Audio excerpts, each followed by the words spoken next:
Et retour à l'actualité, Emmanuel Macron qui veut doubler les policiers sur le terrain d'ici à 2030. C'est ce qu'a annoncé le chef de l'État lundi à Nice dans les Alpes-Maritimes, alors en visite pour dresser le bilan sécuritaire de son quinquennat et esquisser les 5 ans à venir en cas de réélection. Présence policière, sécurité du quotidien, rôle de la police municipale, violence intrafamiliale, aide aux victimes et réponse pénale. Autant de thèmes qui devraient trouver place dans la LOPMI, la loi d'orientation et de programmation du ministère de l'Intérieur, attendue en Conseil des ministres pour le mois de mars. Pour en parler ce matin, nous accueillons notre invité Thierry Clerc, secrétaire général du syndicat UNSA Police. Thierry Clerc, bonjour. Bonjour. Merci beaucoup d'avoir accepté cette invitation sur Radio J. Important que vous nous parliez ce matin. Alors, vous avez entendu le président de la République donner des détails sur la programmation de la loi sur la sécurité intérieure qui serait mise en place en cas de réélection. Emmanuel Macron qui a affirmé qu'il souhaitait donc doubler les policiers sur le terrain d'ici 10 ans. Une promesse de 15 milliards d'euros de crédit en plus sur 5 ans également.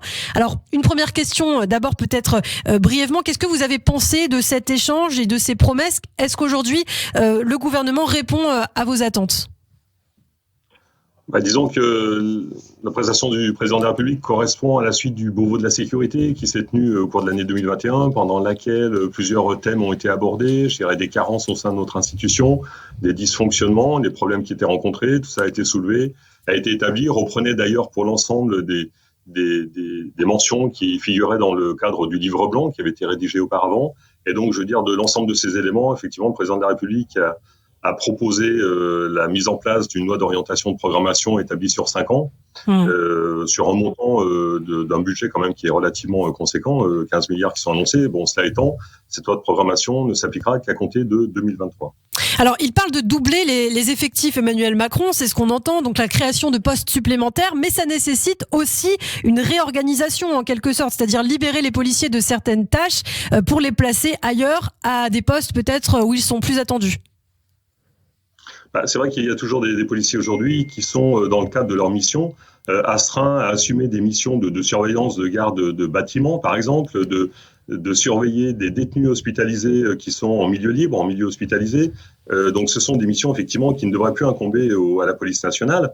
Et je veux dire, dans ce cadre-là, effectivement, on peut dégager des marges sur des effectifs policiers, en fait, pour pouvoir ensuite assumer plus de patrouilles, je veux dire, renforcer davantage les services opérationnels. Alors il y a un point qui est intéressant aussi qu'a évoqué Emmanuel Macron à Nice, c'est le grand sujet de son quinquennat, la lutte contre les violences conjugales intrafamiliales, avec l'annonce de la création d'un fichier de prévention des violences intrafamiliales. Est-ce que vous pouvez nous en parler ? Et j'imagine aussi que c'est un sujet important pour vous, les policiers qui êtes confrontés au quotidien à ce genre de violences. Ouais, les violences intrafamiliales, c'est un sujet effectivement qui est lourd, qui est difficile, qui demande une gestion approfondie. Nos collègues qui sont impliqués dans l'ensemble des services, je dirais depuis des années, mais avec cette priorité dont l'accent a été mis depuis déjà le printemps, il faut le dire aussi. Je veux dire, c'est quelque chose qui est véritablement difficile aussi à gérer, parce que on a des familles pour lesquelles effectivement ces violences sont réitérantes, systématiques, je dirais, et véritablement, vous avez de la gestion humaine, vous avez de la détresse, vous avez toutes ces situations de familles avec des enfants, des couples dont un seul des membres, je veux dire, occupe un emploi, et donc vous avez des difficultés, vous avez des non-dits, vous avez des choses qui ne se disent, mais que quelques années plus tard seulement. Donc, je veux dire, effectivement, c'est un vrai sujet de société, qui va d'ailleurs au-delà du travail de la police, mais auxquels sont confrontés nombre de nos collègues et qui doivent gérer à la fois cet aspect humain et l'aspect judiciaire aussi. Voilà, donc il y a tout ça à prendre en compte, et c'est vrai que ces violences intrafamiliales qui sont inacceptables en soi, je dirais, véritablement, c'est une priorité. En tout cas, nos collègues prennent à cœur leur mission dans ce cadre-là. La violence de rue, elle commence aussi sur les réseaux sociaux. Quelques 1500 cyberpatrouilleurs supplémentaires seront aussi formés au sein du ministère de l'Intérieur. C'est ce qu'a déclaré le président de la République. Ça, c'est totalement inédit qu'enfin des forces de police soient déployées pour lutter contre la haine et la violence sur Internet. Oui, bien sûr, ça c'est une nouveauté. Effectivement, le numérique aujourd'hui, Je veux dire, on a énormément d'infractions qui sont commises sur Internet. On a énormément effectivement de réseaux sociaux sur lesquels il y a des attaques contre les personnes. Et je veux dire, effectivement, c'est un sujet qui fait partie de la société aujourd'hui. C'est un vrai sujet auquel il faut s'emparer. Et c'est vrai que je pense qu'il était temps, dans le cadre du cyber, en tout cas, de mettre les moyens, parce qu'il y a une véritable demande, en tout cas, dans notre société, pour répondre justement à tous ces problèmes qui sont rencontrés, toutes ces attaques. Toutes ces escroqueries qui sont commises également, parce que je veux dire, le numérique aujourd'hui, je veux dire, c'est une porte d'entrée sur l'ensemble de l'organisation de la vie de notre société. Oui, c'est vrai qu'on voit énormément d'escroqueries en ce moment. C'est vrai que tout à chacun peut recevoir un mail du jour au lendemain disant de cliquer sur un lien qui va en fait nous voler de l'argent, avoir un accès à notre carte bancaire. Ça, c'est aussi intéressant de savoir comment les policiers luttent contre ce genre de mail, de phishing, comme on dit, et comment les Français aussi peuvent se défendre face à cela. Bah écoutez, il y a la plateforme Pharos, ensuite il y a des dénonciations, les plaintes qui peuvent être déposées au sein des services de police. Je veux dire, tout ça, effectivement, demande souvent beaucoup d'investigation, beaucoup de travail. Et les policiers qui sont affectés dans ce milieu-là sont pas suffisamment nombreux. C'est vrai qu'il y a une forte demande, je dirais, de plus en plus importante, de plus en plus prégnante. Et je pense que mettre l'accent aujourd'hui vraiment sur la cyber, c'est une chose qui est attendue et qui était attendue. Et donc, quoi qu'il en soit, ça va aller au-delà, je dirais, de l'aspect, bien sûr, des escroqueries, de tout cette délinquance, en fait, qu'on peut retrouver sur le numérique et sur le net, mais également par rapport aux insultes, par rapport aux menaces. Je pense que c'est dans la globalité, en fait, que cette chose-là va être en tout cas intégrée avec le ministère de l'Intérieur qui va être chef de file finalement de tous les dispositifs qui doivent être mis en place. Alors on en a énormément parlé dans les médias, dans la société, la loi sécurité globale, 8 mois après l'adoption de cette loi controversée qui avait suscité tant de controverses, de manifestations également. Aujourd'hui, 8 mois plus tard, est-ce que vous avez le sentiment que la police est peut-être mieux protégée face aux agressions qu'elle subissait ? Alors mieux protégé, il y a un arsenal légal qui est un peu plus important. Ça étant, les violences augmentent dans notre société d'ailleurs, et les policiers en font les frais. Les violences augmentent depuis des années. On a vu les violences contre les policiers qui ont doublé en l'espace de 15 ans. Donc c'est quand même, ce sont des chiffres qui sont conséquents.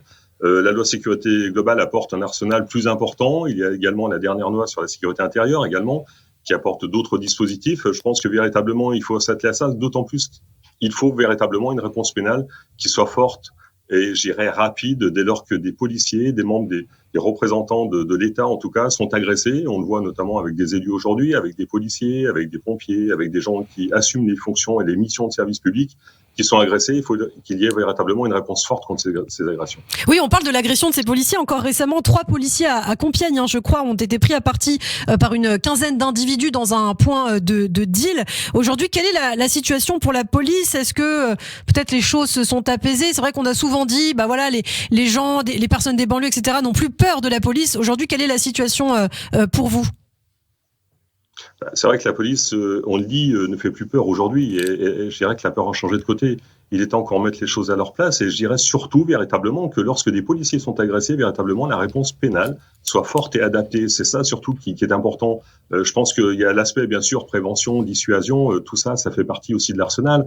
Il y a l'aspect éducation qui est véritablement important, prise en compte de l'ensemble des acteurs de la société parce que c'est vrai que les délinquants, ce sont des membres de la société civile qui tournent mal et pour lesquels en tout cas il y a un minimum d'éducation quand même à donner. Il y a quand même des familles derrière tout ça. Il faut que chacun aussi prenne ses responsabilités.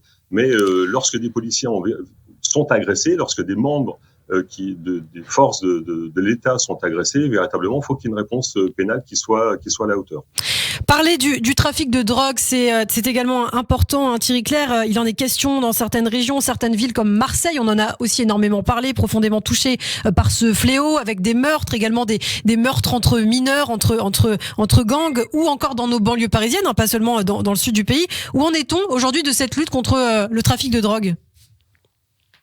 Bah, écoutez, le trafic de drogue, il se fait à différents niveaux. Vous avez les points de deal, de rue dans les quartiers que l'on retrouve, qui sont assez mouvants d'ailleurs, hein, qui sont assez mobiles, et puis pour lesquels en tout cas nos collègues sont présents, interpellent, procèdent à des interpellations, à des présentations au parquet d'individus qui se livrent justement à ces petits trafics. Et puis vous avez le trafic à d'autres niveaux, à des niveaux plus importants.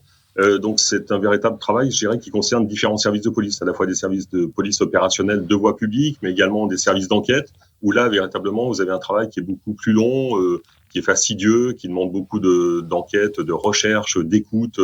Et finalement, tout ce travail-là, on sait que la matière stupéfiante, je veux dire, c'est quelque chose de très lucratif.